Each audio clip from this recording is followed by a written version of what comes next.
Police সদস্যকে বলে যে আপনারা সবাই আপনাদের মা বোন আছে, সব আছে, আপনারা টাকার জন্য বিচারকে নিয়ন্ত্রণে রাখবেন, সবসময় টাকার জন্য আপনারা মানুষকে অবহেলা করবেন না।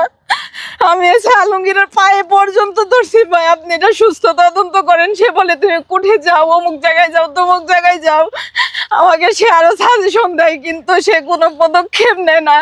আমি বড় কর্মকর্তার কাছে গেলে তারা একই কথা বলে, আমার কাছে বলে 70,000 টাকা দাও, 80,000 টাকা দাও। আমি কোথায় টাকা পাবো?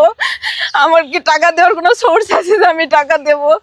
আমি আমার বাবা মা কেউ আমার পাশে নাই, কারণ আমার মতো কুলাঙ্গার সন্তানকে কেউ দেখবে না। টাকা পয়সা যা ছিল আমি সমস্ত কিছু তাদের দিয়ে দিছি। আমার বাবা মাকে আমি 10টা টাকাও খাইতে দেই নাই, সেইখানে তাদের দিছি। আমি আমার শাশুড়িকে আমি দিনের পর দিন সেবা করছি, আমি প্রত্যেকটা মানুষকে করছি, কিন্তু আমি বিনিময়ে শুধু অবহেলা পাইছি। আজকে আমি আমার পরিস্থিতিতে এসে দাঁড়িয়েছি, ভয় আমার ব্যাগে 10টা টাকাও নাই যে আমি 10 টাকা দিয়ে একটু ওষুধ কিনা খাবো, আমি নিজেকে একটু সেভ করবো। একটা মানুষ প্রেগনেন্ট হইলে তার অনেক কিছুর প্রয়োজন থাকে, তার মানুষের প্রয়োজন থাকে, কিন্তু আমার এরকম কোনো পরিস্থিতি নাই।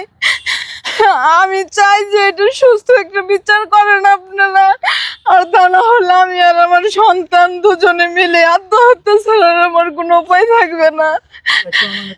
পুলিশ করছি, কেউ কোনো পদক্ষেপ নেয় না। এসআই আলমগীরের কাছে যখন আমি এই ধর্ষণ মামলার অভিযোগটা যাই, তখনও যে তারা কোনো পদক্ষেপ নেয় না। হোটেলে যাই, যাওয়ার পরে তাদের কি হয় আমি বুঝতে পারি না। প্রত্যেকটা পুলিশ ওখান থেকে রিটার্ন চলে আসে, আমি কোনো বিচার পাচ্ছি না। আমি প্রতিনিয়ত একজন অসুস্থ মানুষ, আমি এই কেসের কাগজগুলা নিয়ে ঘুরতেছি, কিন্তু কোনো পুলিশ কোনো পদক্ষেপও নেয় না। আমাকে একটা মিনিট ফোন দাও বলে না যে এই বিষয়টা যে নিয়ে বসি বা কোনো রকম সলিউশন করি, কিছু বলে না।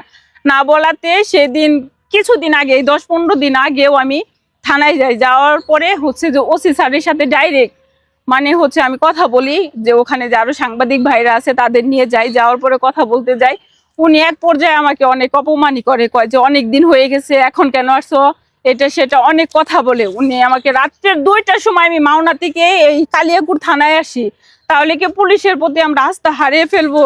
আমি একজন প্রবাসী মেয়ে হয়ে প্রত্যেকটা মানুষের কাছে শুধু বিচার চাই, যে প্রত্যেকটা ছেলে জানে যে পরিশ্রমের কত কষ্ট, আর প্রবাসী যে কত কষ্ট, এটা প্রত্যেকটা মানুষই জানে। আর আমি 12 ঘন্টা ডিউটি করতাম, 12 ঘন্টা ডিউটি করার এত কষ্টের টাকা পয়সা আমি সব দিয়ে দিছি শুধু সংসারের জন্য, আমার সমস্ত কিছু বিসর্জন দিয়ে দিছি, কিন্তু আজকে আমি কোনো বিচার পাচ্ছি না। সবচেয়ে বড় কথা যে আমি চাই, আমার টাকা পয়সা নিছি এটা বড় কথা না, এই যে ধর্ষক আমার ভাসুর, আমি তার বিচার চাই। প্রত্যেকটা প্রবাসীর কাছে বিচার চাই, প্রত্যেকটা দেশের মানুষের কাছে বিচার চাই। একবারই হয়েছে, কতবার হয় না ওনার সাথে, একবারই উনি আমার সাথে জোর জবরি করে এরকম করছে, একটা বাড়ি। হাজবেন্ড আসার পরে কি ভূমিকা ছিল আপনার হাজবেন্ড? ওনার ভূমিকা শুধু ছিল যে আমাকে কিভাবে বাড়ি থেকে বের করবে, এটাই ওনার ভূমিকা ছিল। আমি জানতাম না যে ওনারা এটা প্ল্যান করে ওনারে আনছে, এটা আমি কখনোই জানতাম না। উনি আইসে তো আগে সর্বপ্রথম আমার ফোনটা নিয়েছে, ফোনটা নিয়ে সমস্ত প্রমাণ ডিলিট করছে।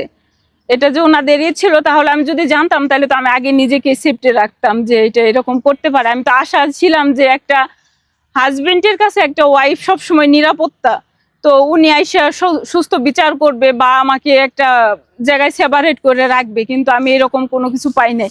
তার প্রতিদানই শুধু মেয়ের আর অপদান ছাড়া কিছু পাই নাই। কে মূল অভিযোগ কার ভিতরে, ভাসুরের নাকি হাজবেন্ডের? আমার মূল অভিযোগটা হাজবেন্ড তো এটা পরের বিষয়, কিন্তু আমার মূল যে আসামিটা উনি আমার ভাসুর। হ্যাঁ, আমি চাই যে ওনার যতটুকু শাস্তি হওয়া দরকার আপনারা সবাই মিলা ওনাকে শাস্তি দেওয়ার ব্যবস্থা করে দেন। আর আমি অসুস্থ, আমি জানি না আল্লাহ তাআলা আমাকে কতদিন হায়াত রাখছে বা আমি বাঁচবো কি মরবো এটাও আমি জানি না। যদি আমি কখনো নাও থাকি, আপনারা দেশবাসী যারা আছেন সবাই প্রত্যেকে আমার হয়ে একটু লড়াই করবেন, যেন আমার মতো ভুক্তভোগী পৃথিবীতে কেউ না হয়, আর আমার মতো অবহেলিত কেউ না হয়। আজকে